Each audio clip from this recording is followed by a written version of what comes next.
what have I got myself into today? Oh, I guess cue sexy intro music?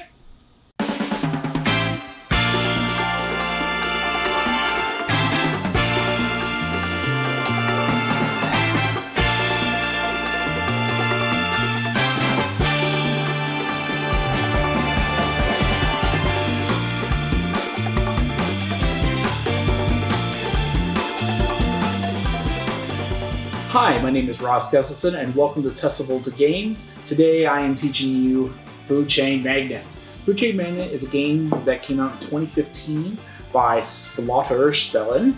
So, Food Chain Magnate, what do? You are a restaurant chain owner, a CEO of a restaurant chain and owner.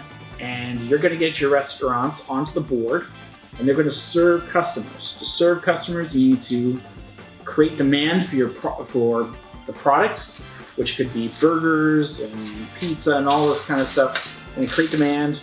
And then you're going to also create supply for demand, have in your area, and then you're going to sell it to different houses in this fictional town that we've created.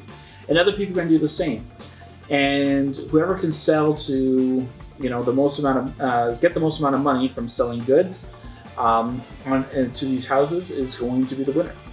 The game is over after the bank, which is going to be a predetermined set of money, is broken twice. The first time, we set a set amount based on the number of players, and the second time, the players themselves set the amount of how much is going to be in the bank. And that determines game length and determines probably your strategy as well. So once that bank breaks, you can still earn more money, but the game will end at the end of the dinner time phase of that round. Once that happens, then you count up your money, and whoever has the most money wins. You know what I came up with, Mac? A concept. I came up with the concept of winning. So why don't we just start that and start with the setup, and then we'll go from there. What are we waiting for? The right, extruder on the left. Extruder. Bagging and hood. Hood. Okay. Garnish. This is burger finish. Got it. And then this is burger slide. We could just move those. Okay. Multi-mix your soft drinks. Okay. We bring out our whole staff. First part of setup is to figure out your player count. It plays very differently for every player count, and it plays from 2 to 5 players. Let's set up the board. The game board is not 1 tile, but a set of 9 to 20 tiles depending on how many players there are. For a 2-player game, randomly select 9 tiles, flipped upside down, randomly rotate them in any of the 4 directions each, and flip them over for a 3x3 grid. If playing a 3-player game, do the same except with 12 tiles to form a 3x4 grid. In a 4-player game, do the same, but with 16 tiles to form a 4x4 grid. And in a 5-player game, use all 20 tiles to form a 5x4 grid. These random setups change every single game you play, which makes this game very replayable. Take all the money, I mean $50 per player, and put all the rest of the money back into the box. This will form the common bank and can be placed next to the board. Stack the garden tiles next to the game board and lay out all of the housing tiles next to the game board with them. Put out all the food tokens in the respective piles next to the board. I use small containers to hold my tokens. Lay out all the marketing tokens in order from 1 to 16 next to the board. Take out the busy chits and place them next to respective marketing tiles. If you have any extras, put them back in the box.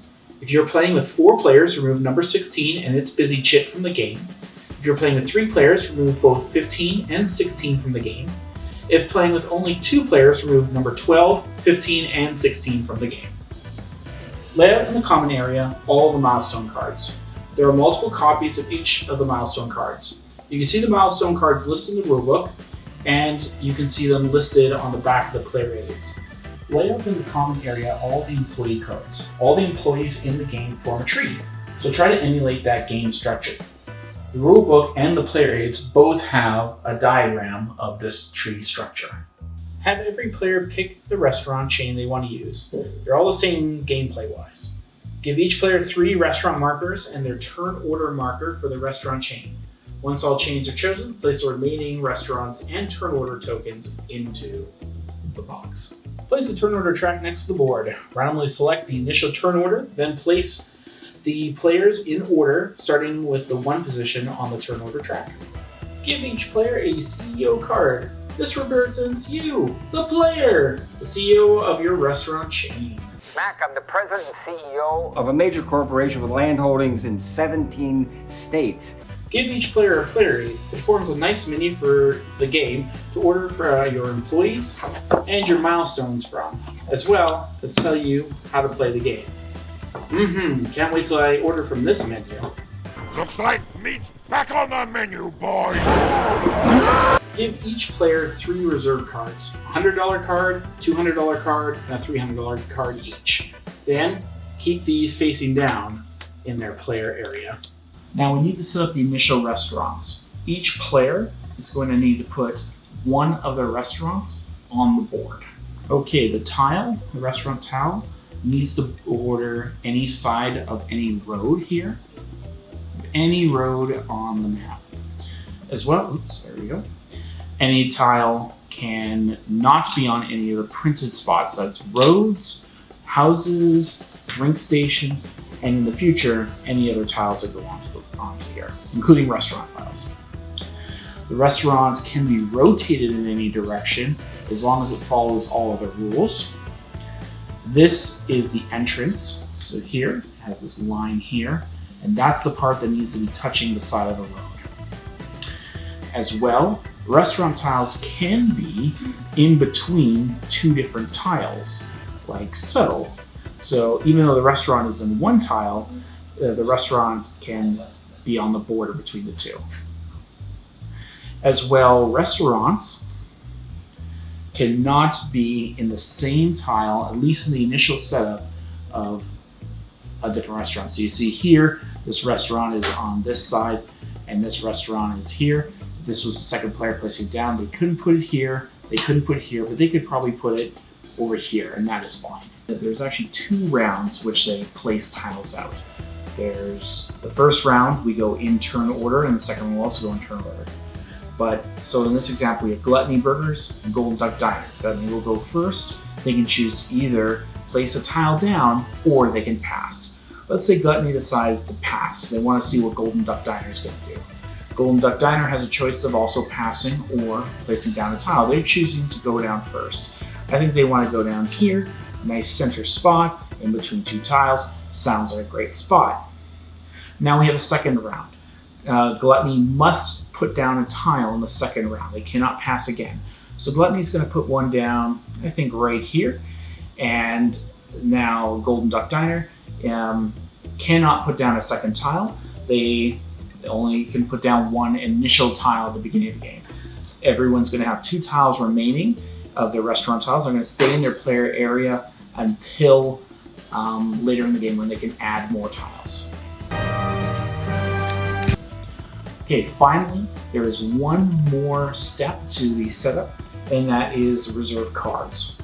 These are chosen in secret. There's a $100, $200, and $300 one for every player, and each player is going to choose simultaneously in secret. One they choose, they're going to place in the middle down here. The other 2 are going to be placed in secret, and the other player is going to do the same thing. Place it down in secret, put it down there. Now, you are set up and are ready to play.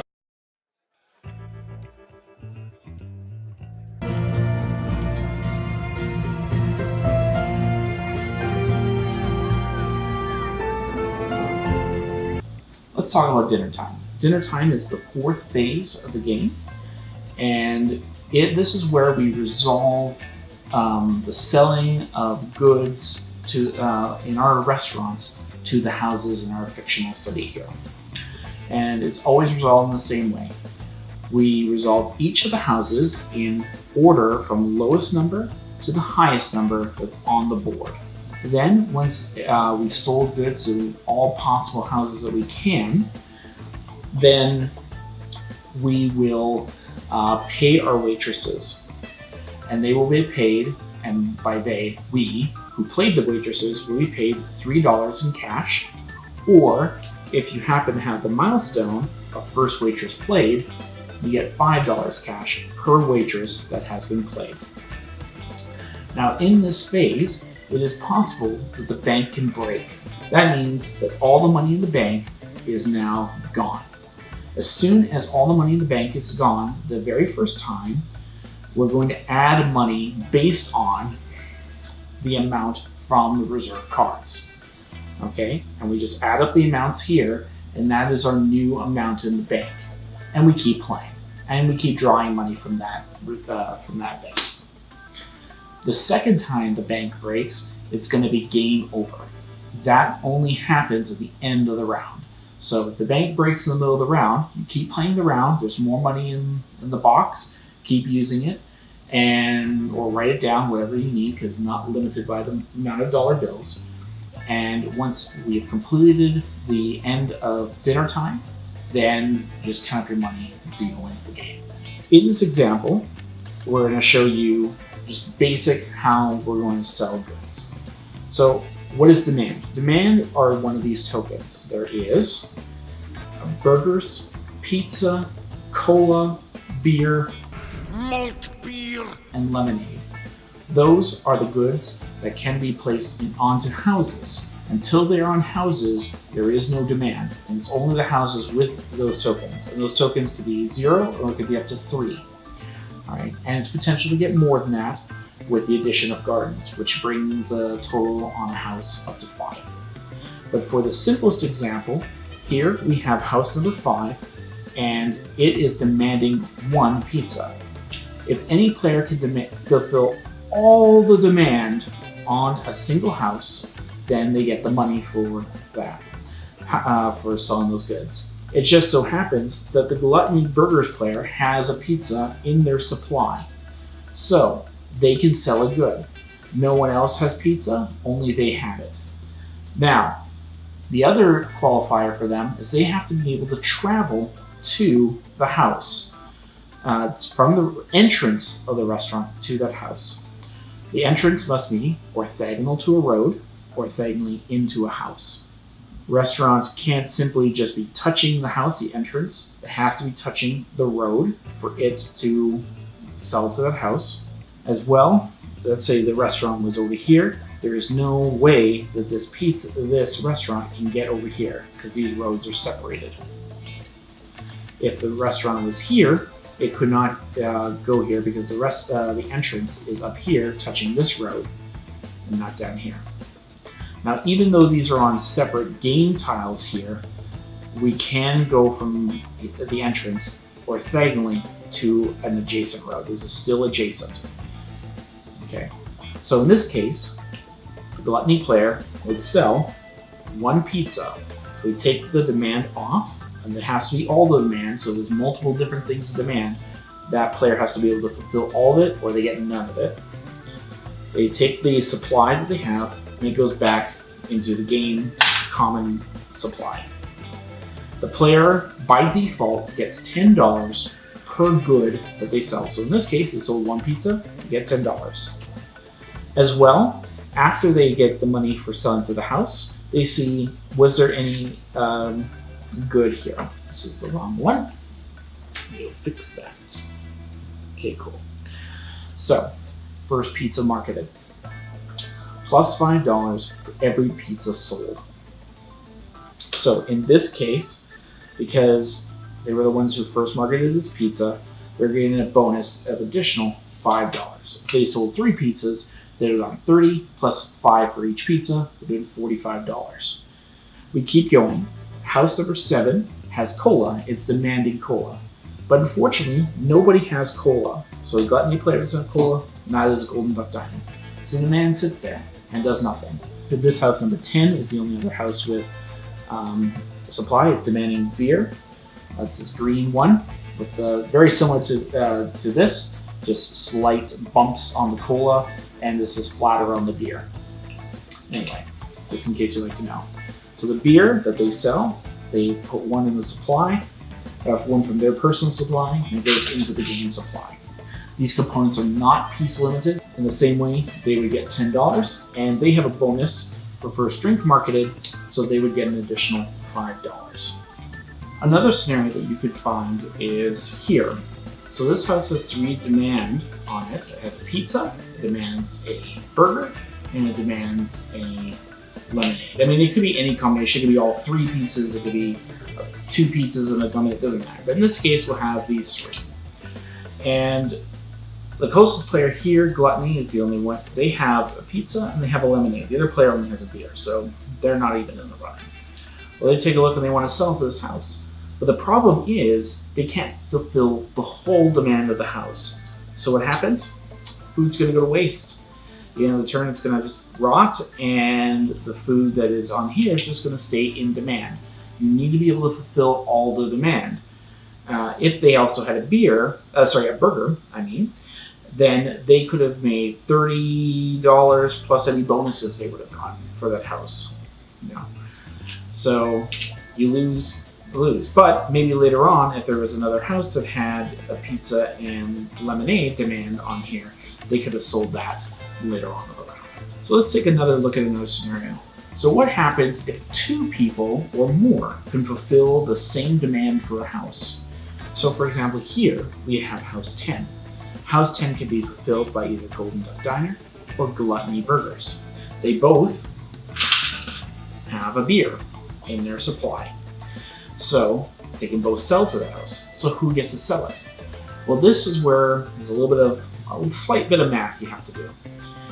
You take a look at whatever your unit price is for your goods. By default, everyone starts at a unit price of $10. There's ways to lower and to raise those prices, and we'll talk about that a little later. For now, we're going to say it's $10. So they're both selling for $10, same amount of money. Then we say, okay, what's the distance from this house to the 2 closest restaurants? Well, here, since this entrance is in the same game tile as number 10, where the demand, it is distance 0. So we take its unit price plus its distance, and that's 10. Here, Gluttony Burgers has to cross a tile, so that's a 1, even though they're touching it orthogonally here. So that's still 1 distance.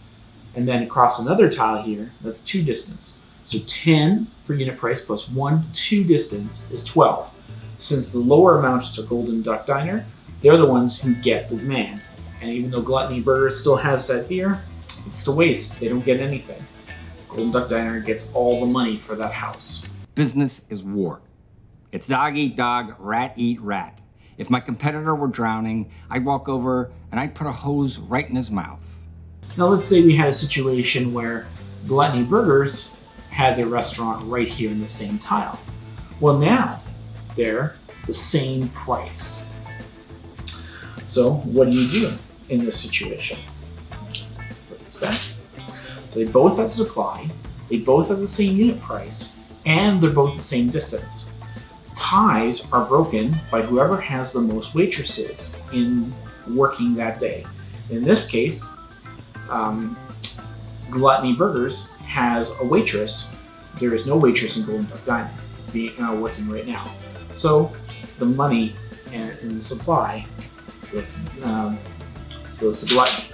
Soon, Master Elf, you will enjoy the fabled hospitality of the dwarves. Roaring fires, malt beer, red meat off the bone.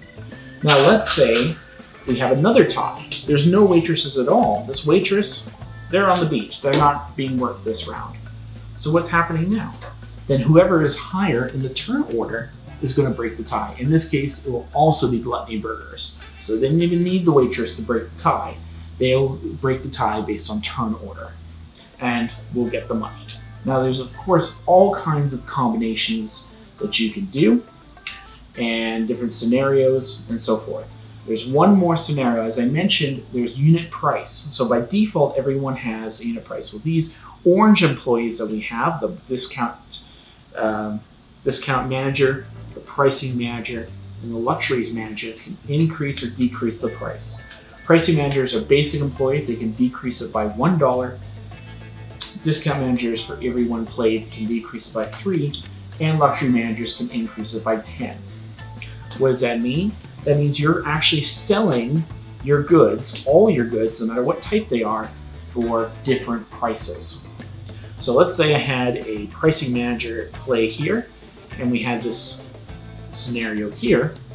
So I'm one distance away, but my price is $1 less, meaning that $9 plus a distance equals 10. Golden Duck Diner is still 10 plus 0 distance. They're now tied, even though I'm one tile away. What do we do then? Well, again, we continue with the tie-breaking procedure. So between pricing managers, between distance on the board, how many goods you can have, where you're located, that changes throughout the game. And how many restaurants, or where your closest restaurant is to a house, changes who can serve a house and who can't. There are two more scenarios to explain about dinner time. First and foremost, there are these gardens. If a house has a garden has to be diagonally placed here next to a house. If a house has a garden and it has demand, and a restaurant can meet its demand, then that restaurant will get the demand as normal. Whatever the unit price is, so let's say in this scenario the unit price was $9 because they had the pricing manager out, they would double it. And that's how much money they would get because this house is affluential. They're good enough to have gardens. So they're paying more for the goods. So in this case, $9 doubles to $18. And if they have a bonus, bonuses are applied after the doubling. So in this case, there is no bonus, it would be $5 additional if they had a bonus. The CFO adds 50% to the total amount of money a player earns during dinner time phase, rounded up. This includes money from houses, bonus money, and waitress money. A player can only have one CFO in their company. As well, houses with gardens can hold up to 5 goods of demand, while regular houses can only hold 3. If you put any of these houses on the board, you may notice that they already have a garden attached to it. So if these eventually go onto the board like so, and you're serving that house right there, then it can hold up to 5 goods and doubles its price as well. Now there is a scenario where you could be stuck in a price war and you played enough pricing managers and discount managers where you could have $0 as a selling price. That does mean that you're giving away the food for free. Now, of course, that's before bonuses, so you might still get bonuses, but if the price is at $0, you get nothing, and that's possible. It's even possible to get into negative money, at which point you're paying people to eat your burgers. If that is the case, then when you sell the burger, you actually have to pay the customer to do so. And it's your choice. I mean, it's up to you with the different managers and how you play it. If that is the case, then you can have a scenario where potentially you can either go bankrupt or you can't pay the food out, and so forth. But it is still possible. So you generally try not to do that, but it is a scenario, and I have seen it happen. You don't build an empire off a 1.4% cut of a 15-cent hamburger. I think that is all the details about dinner time. Everything else in the game really supports dinner time. So now we're going to go and talk about the other phases of the game in order, starting with, of course, restructuring, and talk about all the juicy choices that lead up to these scenarios being calculated. The game is played over a variable number of rounds. I say typically about between 12 and 25 rounds, typically. I mean, it can go as long as about 25-ish and as low as 12. That's kind of a ballpark answer. There's no set amount. It depends on when the second bank breaks. Now, the game is played over 7 rounds. We have talked primarily so far about round 4, which is dinner time. The rounds go restructuring, order of business, working 9 to 5, dinner time, payday, marketing campaign, cleanup. And the game just rotates through those rounds. We'll start off with talking about restructuring.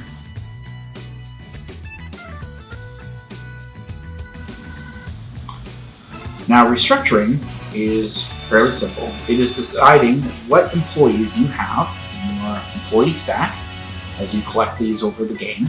Are you going to play this game round into your company? There's only a certain number of employees that you can play, By default, it is 3, and originally with the CEO, because the CEO has 3 slots. So he can place up to 3 employees in the company to start the game.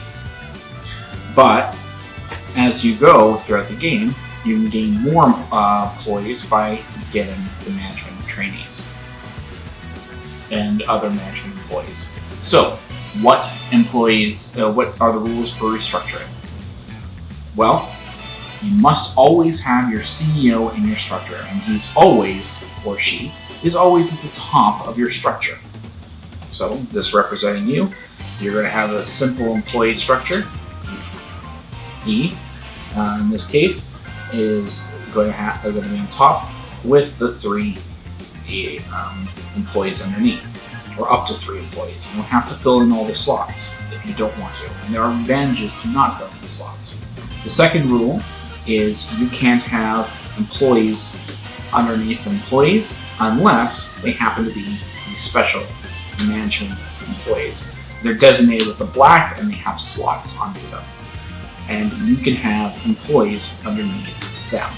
So the management trainee in this example takes up a slot and could have 2 slots underneath him, and then there are 2 more slots under the CEO. So you can have 3 slots and then 2 more slots down here. You cannot have management trainees or any management employee being underneath another management employee. Even under this wonderful executive vice president, you can't have employees underneath him, even no matter how many slots he has. You can only have management underneath the CEO, and that is it. If you happen to pull out a nonsensical, maybe let's say I put 3 here and I put 3 here. Well, there wasn't enough slots for all these employees, but I revealed this anyway when we reveal. Because after you choose this in secret, everyone's going to reveal simultaneously.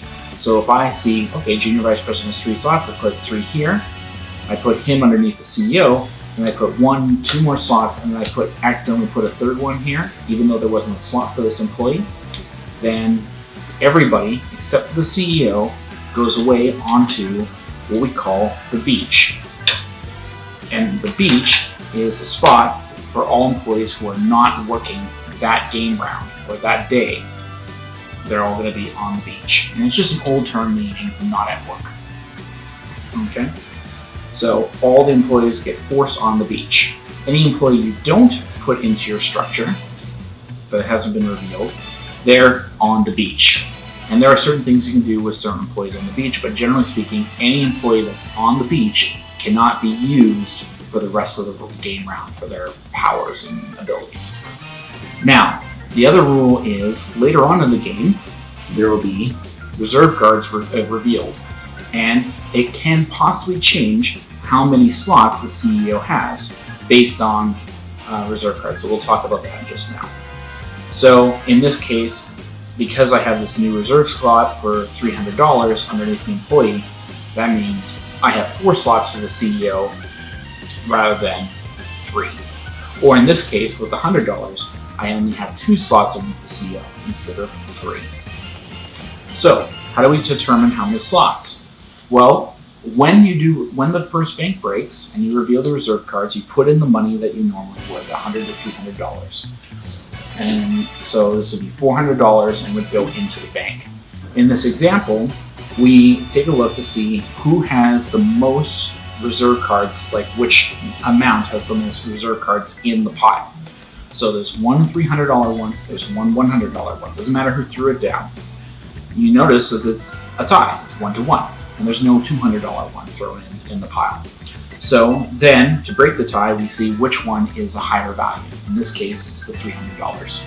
So $300 breaks the tie, and so that means that every CEO is going to get one of these $300 cards to be placed underneath them. So you take the other $300 cards from the box and put it underneath each CEO, so we remind ourselves. If there was, say, 2 $100 cards and only one $300 card, then each CEO would have gone to 2 slots like so. And There are $200 cards, as we've seen here, and they do not affect the CEO in terms of slots because they have the same amount of slots. So you don't need to put them under the CEO. Okay, once everybody has put out their cards in secret, and we are all ready to go, we flip them over, see if anyone has broken the rules. If they haven't, then we're good to go, and we continue on. And you'll count up any unused slots, if you have any unused slots, between your CEO and all of your management employees.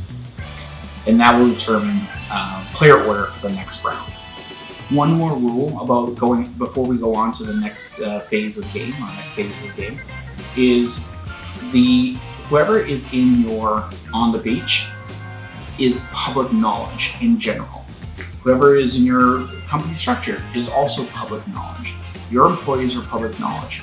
During the restructuring phase, it is public knowledge of what employees you have, but it's not public knowledge about which ones you've chosen to be worked and which ones are going to be on the beach.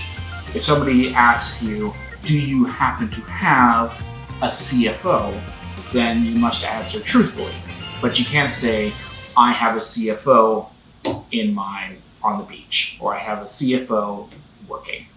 That is still a secret until we reveal during that phase only. But otherwise, employees are always public knowledge.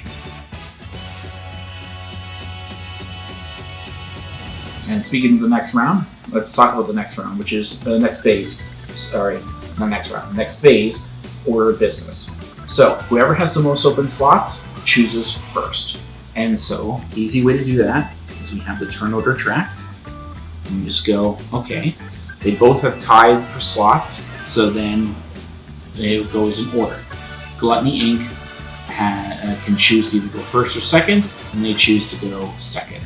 And then Golden Duck Diner's go first. But let's say Golden Duck Diner had a free slot, but Gluttony did not have a free slot. So then Golden Duck Diner can choose either second or first, their choice. So let's say they choose, you know what, they want to go second still. And there's reasons to go first or second, but it's up to you. That's why you want the slots so you get to choose what position you want to be in. So they would choose, and then Gluttony, in this case, would go. So it's just depending on whoever has the most open slots gets to choose first the turn order in that phase. It's good for breaking ties, it's good for seeing what other players are doing, and it's really good for sometimes going after certain employees, because some of these employees, for example, there's only one card of. So if you want to guarantee you're going to train to get that employee and put it into your pile, then you can do that if you go first in the turn order.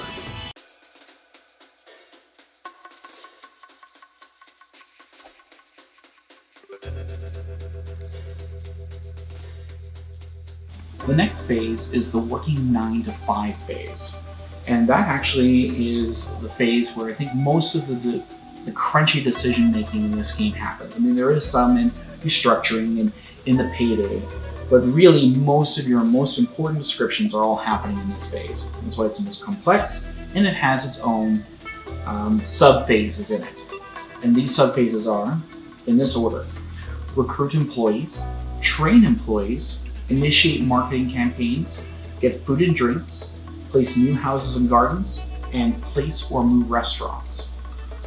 Now, in this phase, we'll start with hiring employees. By default, your CEO can hire one person.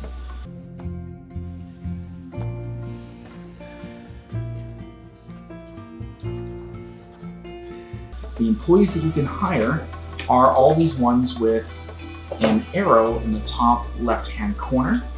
And you'll notice also in here and in the rulebook, on the left-hand side, all these employees, these entry-level employees, and they have the circle with the triangle in it. And that means that they can be hired and don't have to be trained. They're just hired from the spot. So to hire them, it's really simple. You're going to take, let's say I'm going to hire this management trainee.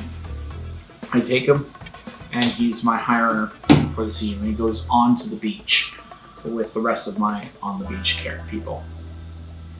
There are some employees that allow to hire as well. Recruiting Girl allows to hire a person so does recruiting manager and HR director.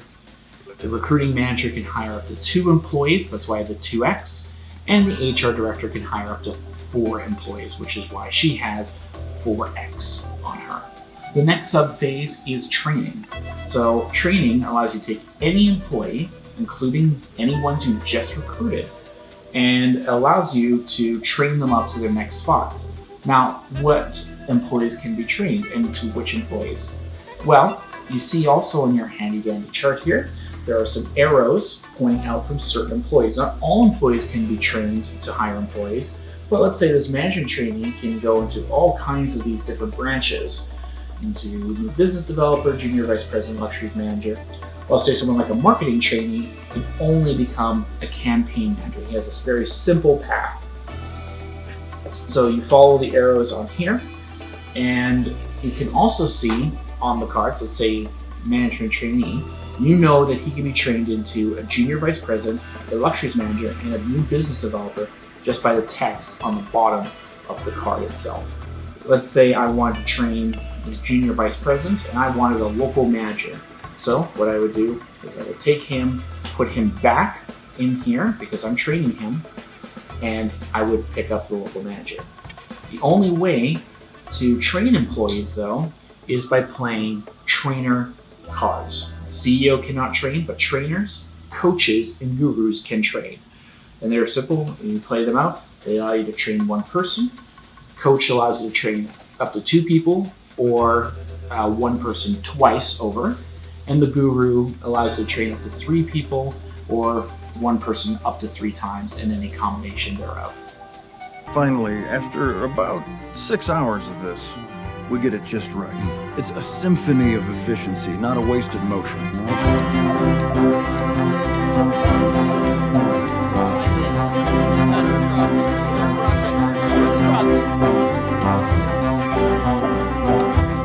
Okay.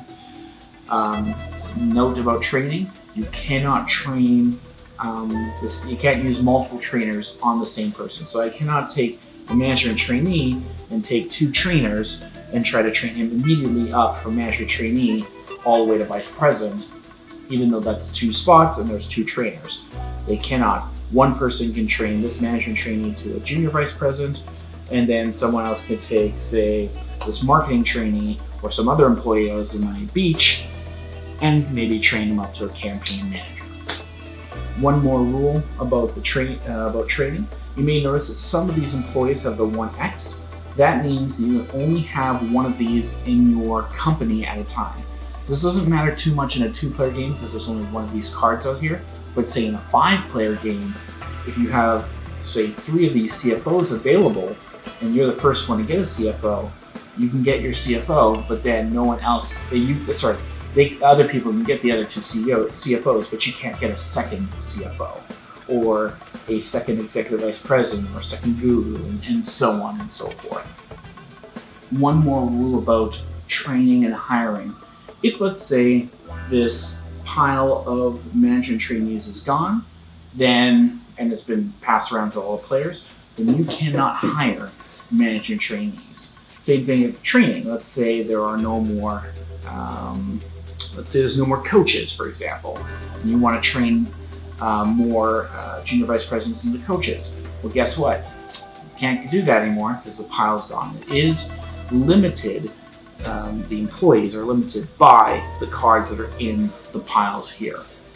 So that's why it is so important for these 1x employees to be scaled based on player count. The next sub-phase of the working 9 to 5 is initiating marketing campaigns. So that's where these marketing employees are for, these 4 blue ones. Okay? So how do they work? So to place marketing, you're gonna place marketing on the board. This creates the demand for the houses. Remember in Dinnertime, you need demand on the house before you can sell them food? Well, this is to initiate the marketing campaign. It doesn't mean the demand's gonna go on immediately, and that's important, but it's initiate. So let's say we have a campaign manager. He's out to work, and we're going to work him so we can get a manager. So he allows me to place a mailbox or lower type. So there are different types of marketing that are there. That's billboards, mailboxes, airplanes, and radios. Okay, he allows me to place mailboxes and billboards because he's kind of a lower end marketer. So we can place a mailbox or that. So let's place a mailbox. I want to place this number 9 mailbox. So in this case, we would take him and keep him separate from the rest of our employees. We're going to pull him out. We're going to put a busy chit on him.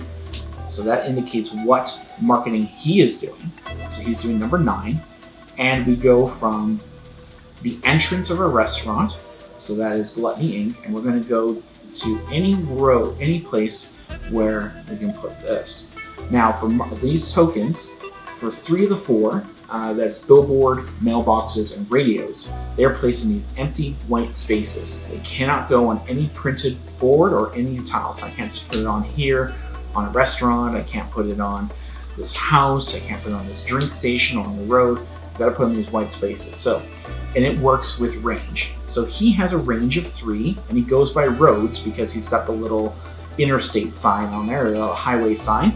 Some employees have a Zeppelin on it, and whenever you see a Zeppelin for range, then that means that they can travel, they ignore roads and they just travel tile to tile. We go from the entrance. Let's say we want to put it up here, so we go 1 to cross into this tile range, and then I want to put it into the space, so that'd be 2 spaces, and his range is 3, so we are fine putting it there. Then we have to see how long we're going to run this campaign.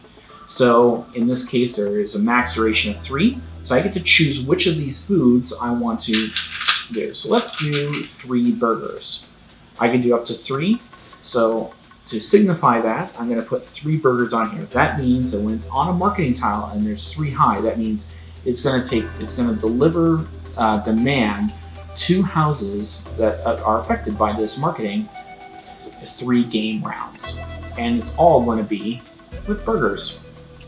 Now, there is another employee. The brand manager and the brand director can do airplanes, and airplanes are slightly different.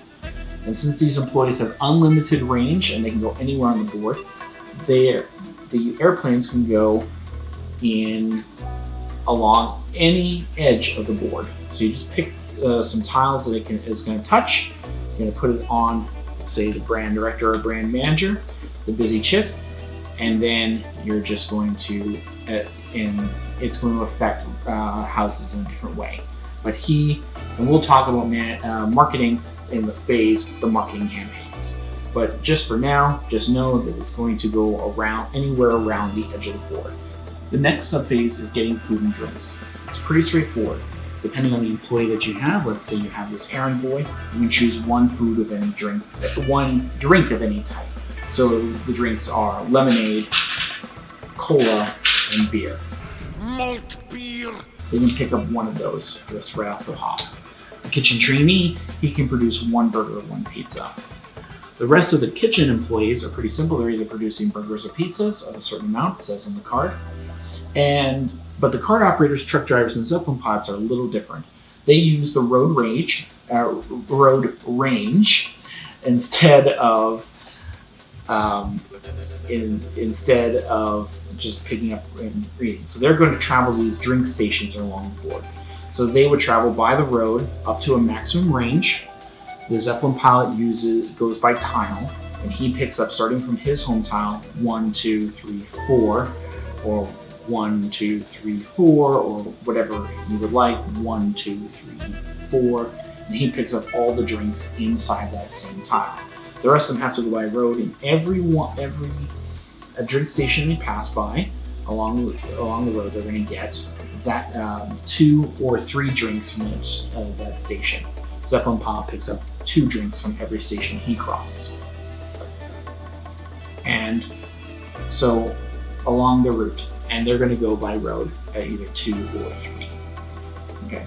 You cannot double back when you're checking for range. Range is you're just going outward.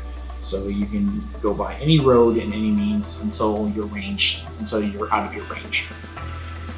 And it does matter which direction the roads are happening, like say with these crossroads or other roads, and what direction you're choosing. So make it clear for other players where you are traveling with your cart operators, truck drivers, and Zeppelin pilots. So that way they know how much you're picking up. Then just take the food tokens, anything that you've earned that round from food and drink, and you're going to put in your supply. And that will stay there to potentially feed customers during dinner time. The next sub-phase is placing houses or gardens, and that's where this new to business developer comes in handy. For every one of these that you have working, you can place a house and or a garden. You don't seem to realize what business you're in. You're not in the burger business. You're in the real estate business. So placing a house is really simple. Just place it anywhere on the board you like, and as soon as you place the house there, it can be in between tiles and so forth, as long as it's not covering up any tiles or anything printed on the board. That's one empty space.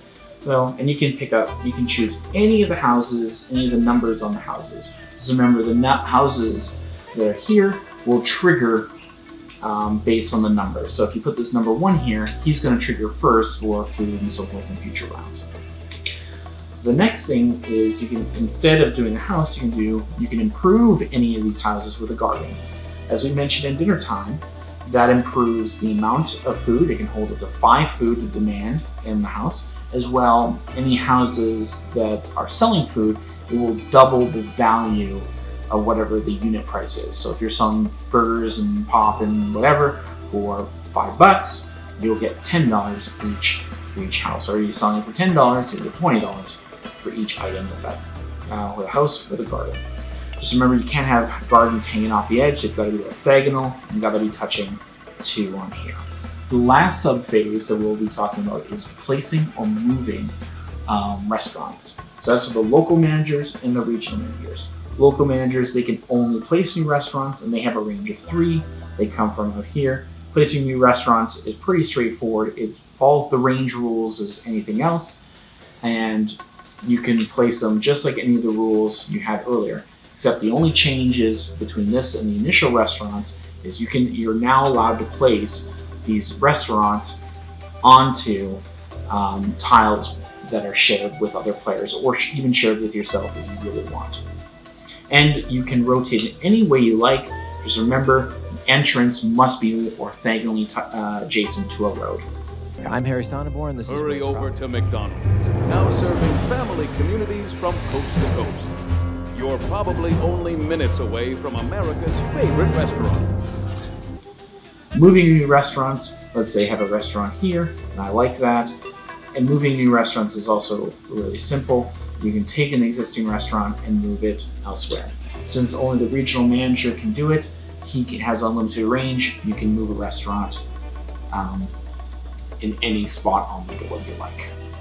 You can only place up to 3 restaurants on the board, and afterwards you can only move restaurants back and forth. And again, that's with the regional manager. Placing restaurants, if you are a regional manager, a local manager, you will be placing it at the coming soon, which means your restaurant is not actually open for the rest of the round. But a regional manager goes directly to welcome sign. So that means for the rest of the round, that restaurant is in effect where it is located. Okay, so there is a delay with local managers. There's no delay with the regional managers. The 4th game phase after working 9 to 5 is dinner time, and we have discussed that at length. So we're going to move on to the next phase.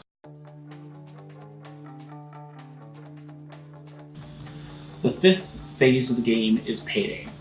Payday is where you have to pay employees. Now, all entry-level employees, all the ones with the triangle on here, do not require salary. But anybody else has this little stack of bills on here, and they require $5 during the payday raise each to be paid, or else they need to be fired. So if you cannot pay for those employees, remember, you start the game with $0, so you start off the game without any ability to pay these extra employees, unless you have some other method, or you sold some goods, or you have like Milestones, or you have certain other employees that pay for the salaries. Otherwise, those employees you have to pay $5 to. If you don't have the money to do so, let's say I have this junior vice president in my, and it could be, and they're employees both in your working and in your on the beach. So say this junior vice president, I don't have the money to pay him, then he is required to be fired. Okay? And I have to keep firing employees until I can pay for everybody. You can fire employees even if you don't have to, and you can even fire entry-level employees. Whether you want to or not is, I don't know why, but you are allowed to fire any employee except for the CEO. Any car milestone or employee helps reduce the salary of your employees, then they reduce it down to zero. You never get paid for payday, but it does reduce the cost of it down more so. The other rule is if you have a busy marketer, let's say you have this campaign manager and he's working for you, he's got his billboard out for you, and he's working already, he cannot be fired until you have no one else to fire and you are required to fire him. You can't just choose to fire him, then you fire him. And if you do have to fire a marketing employee that is busy, then their marketing is immediately removed, put back in the common area, and like all other employees, they're returned back to their pile. Alright, let's talk about the sixth game phase, which is marketing campaigns. Now, we've already initiated marketing in the third phase, the sub-phase of the third phase, which is working 9 to 5. But that doesn't mean that anything's been triggered. Marketing is good for one thing, creating demand on the houses. And I cannot stress this enough. Dinnertime's phase 4, salaries are phase 5, marketing is phase 6, which means that marketing, in that creation of demand, does not affect Dinnertime until the next round. Does not affect, and because it's after salaries, you need to have, paid your employees beforehand before you can continue on, if there's any employees you need to pay. So I really need to stress that for new players because everyone forgets that order of operations until they see it. Okay, so let's talk about the marketing. All the marketing types have a general similar thing they work with. You have a marketing. It's being run by a busy marketer on the board. Okay, so he's busy. He's marketing this good. He's marketing this lovely, for a couple of rounds, he's going to market this. For every house that his marketing tile is affecting, they will be affected in this round. And it always happens in order. So it goes from 1 marketing, which is a radio, all the way to up to 16, which is a billboard. So it does in order, and since this is the only marketing, it will be the only one on the board. And it only is going to affect this house. So this house is going to get it. Normally we wouldn't do this like this. We would just put 1 from here. Then once all the marketing is handled but for number 14, then the duration is removed from here. And he continues. One note, there is a possibility where you have marketing that's eternal. You don't have to remove duration on it. You just need 1 token on here to explain that this is eternally marketing this. And we'll go into that when we talk about milestones. Okay, but generally speaking, that's how it works. Once it has affected all of the houses, then you remove them there. If you affected all the houses, let's say it was here, and another demand is created because this was not fulfilled in the Dinnertime phase, this marketing is done, we remove it, there's no more duration on this tile, we remove this from the board, remove this from the player, from the employee, it goes back to the common area, this employee goes back on the beach. So he's done his marketing and he's ready to do another set of marketing somewhere in the future. And this now has 2 demands of lemonade on the board. Okay, so that is the general cusp of how this all works. Now, how do each of the 4 different kinds of marketing work? Well, as you see with this billboard, billboards affect only houses that are orthogonally adjacent to it. So if it's kitty corner here, it doesn't work. If it's touching here, now we're orthogonally adjacent because there is a space that's next to here. And of course, they go on the white spaces on the board. So, and they just give 1 good, just like any other marketing, onto the house each round. Any house they affect. If you're lucky and you have the right shape, you might be able to get marketing between 2 or 3 houses touching the same one of these. But it is very difficult, depends on the layout of the game. Okay? Now, how would the next set of marketing is mailboxes. So mailboxes, you put them down. They don't affect per se anything that's adjacent. But they do in a way. They affect any housing without having to cross a street. So the streets think of the streets as borders. So in this case, number 8 would affect house 9. And this is fine. If there's other tiles in here, that's fine. The white space, oh, we're not crossing the street, but hey, look, there's an 8 here. Okay, so there's 8 because we haven't had to cross the street to go here. We can't do 10 because we have to cross the street. Same thing with 16, same thing with 5, same thing with 18. So it would only affect these 2 houses. And so if we were marketing those 2, let's say we're marketing for a range for a duration of 3. So we would put the lemonade on both those houses and we remove the lemonade just like we would with the billboard. And this doesn't have to be touching. This could be all the way out here. As long as you don't have to cross a road, you can do the mailbox. Okay? So mailbox can be really great, or it could be just as effective as a billboard. Okay, so the next one we're going to show is airplanes. So let's say we have a brand manager or a brand director, and we have this giant airplane right now. Okay, so the way airplanes work is they sweep across. So I can put it here, and they sweep across like a straight line. So any tiles they touch, you just make like a long strip there, and that's what they touch. So in here, they would affect these 2 houses because they would touch rows or columns that would touch those 2 houses. So in this case, they would get a lemonade each here. Or instead, if the tile was, say, like this, it can affect 3 houses, all 3 in these rows here. But that's the difference. And they don't go, this doesn't go on the board, this just goes around anywhere on the edge. Now, the pinnacle of technology, at least in this world, is radio. So radio is pretty simple, you just put them anywhere. And they affect all houses. They affect all houses in the same tile, plus all houses in tiles orthogonal to there and diagonal, which means they can affect up to 9 tiles. So in a 2-player game, as you see, it hits the whole board.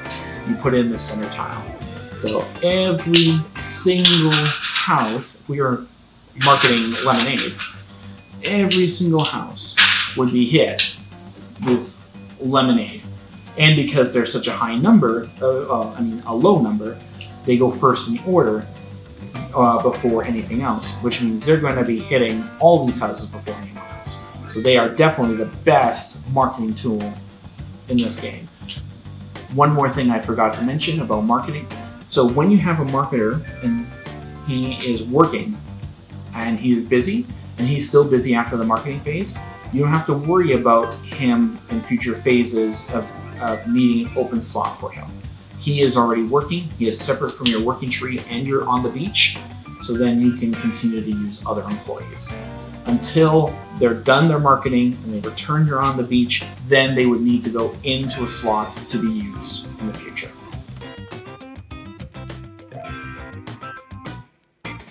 Okay, the final phase of the game round is cleanup.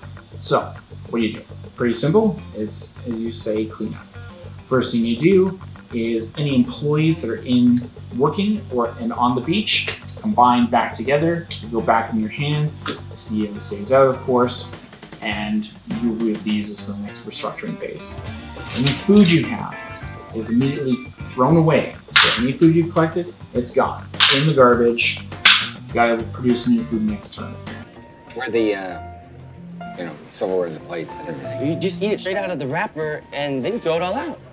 Any restaurants you have are moved from the welcome, coming soon, to welcome. And they're gonna be welcome for the rest of the game.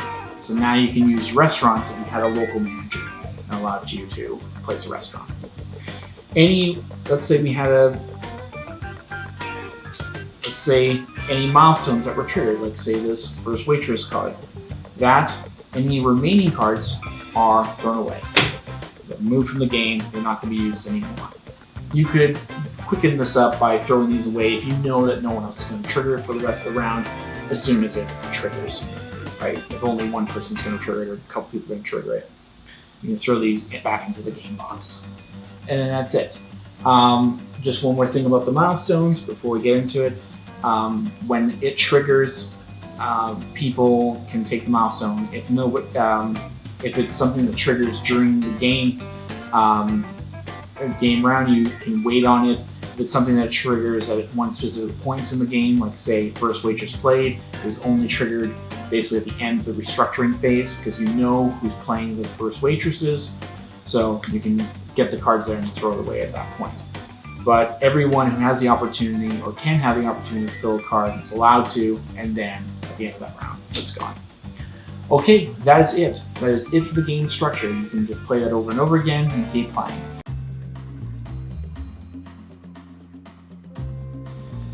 In this part of the video, we're going to talk about the milestone cards, all the individual milestone cards. In general though, whenever somebody triggers a milestone, all other players can trigger the milestone in that game round. Once that game round is over, then the remaining of the milestone cards are thrown away. When you trigger a milestone, you get a card. If you trigger it in the same round as somebody else has triggered it, you also get a card. Now, the other thing about milestones is all their effects are immediately effective as soon as you do as it says. So as soon as you lower prices, you're going to have a permanent -1 price.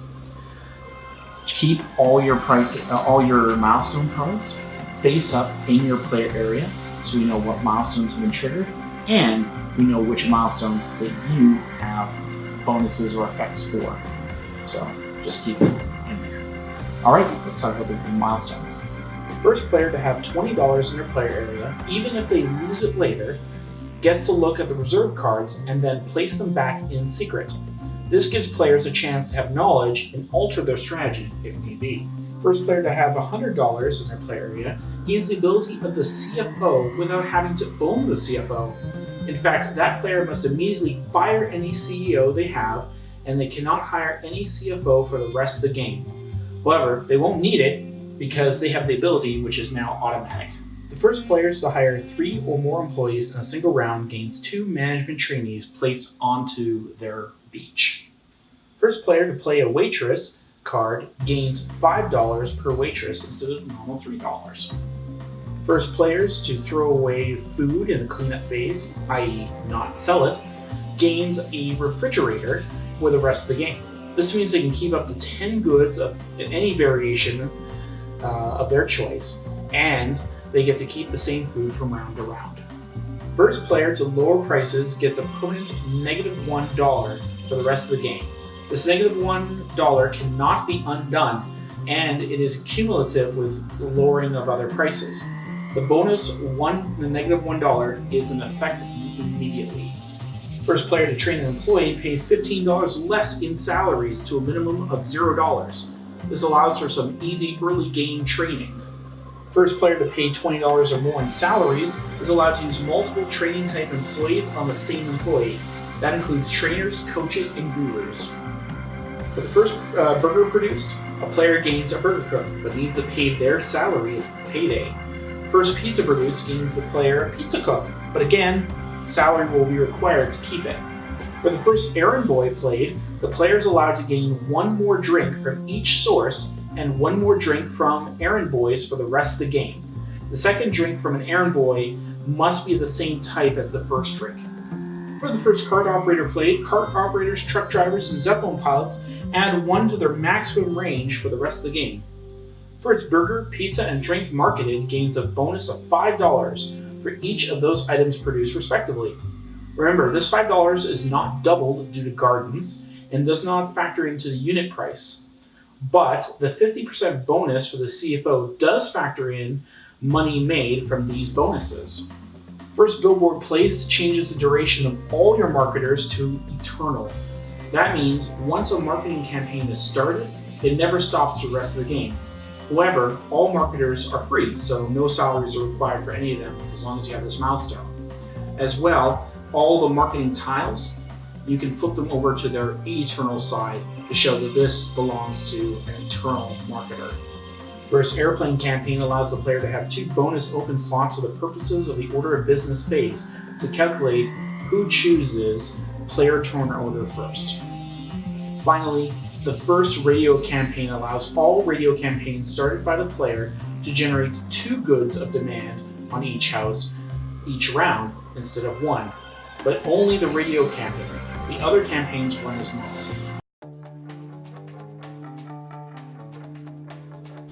Alright, some closing thoughts on Food Chain Magnate. Well, as you see, there's a lot to it. There's a lot of manipulating the employee structure and the milestones, and marketing. Everything is unique and interesting, but it also really fits pretty well with theme, I think. So some tips and tricks to help you out. There is a website called play.boardgamecore.net. I would suggest checking out. You play for free Food Chain Magnate. I know they have permission from Splotter to do that. So it's fairly good. The website's a little ghetto, but hey, it's free, right? It's free Food Chain Magnate to play. So great way to learn your skills and get your butt kicked by pros. You will get your butt kicked initially. You will, but once you play it about 2 or 3 times, you really get like how the game flows and the structure and what you should be looking for and so forth. And now that I've played it dozens of times, I'm still learning things about the game, and that really attributes to the deepness of the game that's there. If I were to tell a new person, if you really are scared of it, play the introductory game so at least you get a feel of how the game flows. But the introductory game is very different from the full game because of the strategy you would have to employ for the introductory versus that. The other thing is, I really do think that if you're going to play a game, you should do one of 2 things. If you're new and you want to see the strategies that are out there, your first card should be Recruiting Girl, or it should be Trainer. I don't think that really any other card is really strong enough to teach new players how to play that game. I think that they really lead to some strategy. You can take a look on BoardGameGeek.com, and they have in their forums, there's a lot of people who talk about strategy all the time. And I think it's a general consensus those 2 are the strongest opening starters.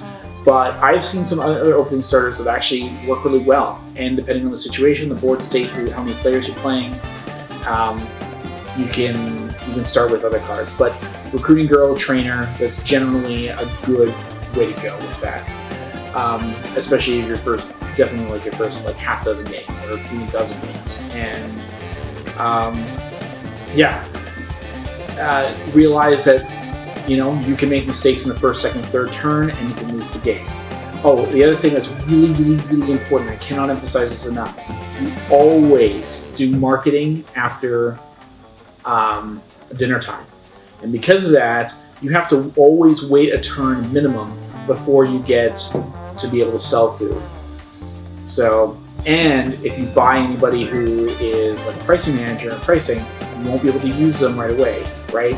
So you're really always thinking at least 1, if not 2 turns ahead at a minimum of what your order is. And even though you pick up you train somebody in the 9 to 5 phase, because Payday is after dinner time and before marketing, you always have to pay for people that you've just picked up and you haven't used yet. So you better have the money now, because remember, you start the game with nothing, no money. So you have to find a way to be able to pay for the people who are better. And there's a milestone in there that the first burger and pizza produced.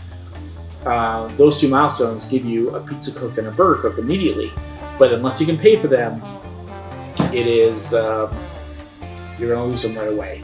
And I've seen that so many times where people rush to get the pizza cook and burger cook right away, and they don't have money to pay for them because they didn't collect any money for the burger and pizza they produced because there was no demand, or there was, or someone else picked it up ahead of them. So make sure there's demand, make sure you can pay for people when you get the hiring employees. I think that's it for starting advice. There's some good advice also in the book. and look at forums and so forth, and play online or play with people. It's a great game, and I think it really is a game to play many, many times. So, with that being said, it's time now. Cue the sexy outro music.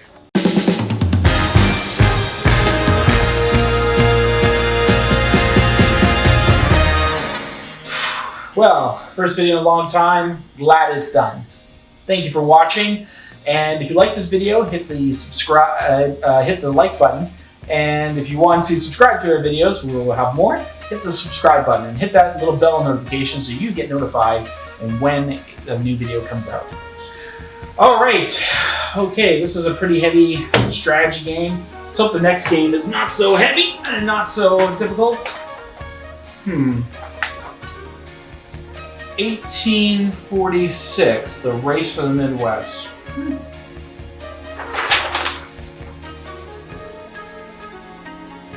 Oh. What the hell is this?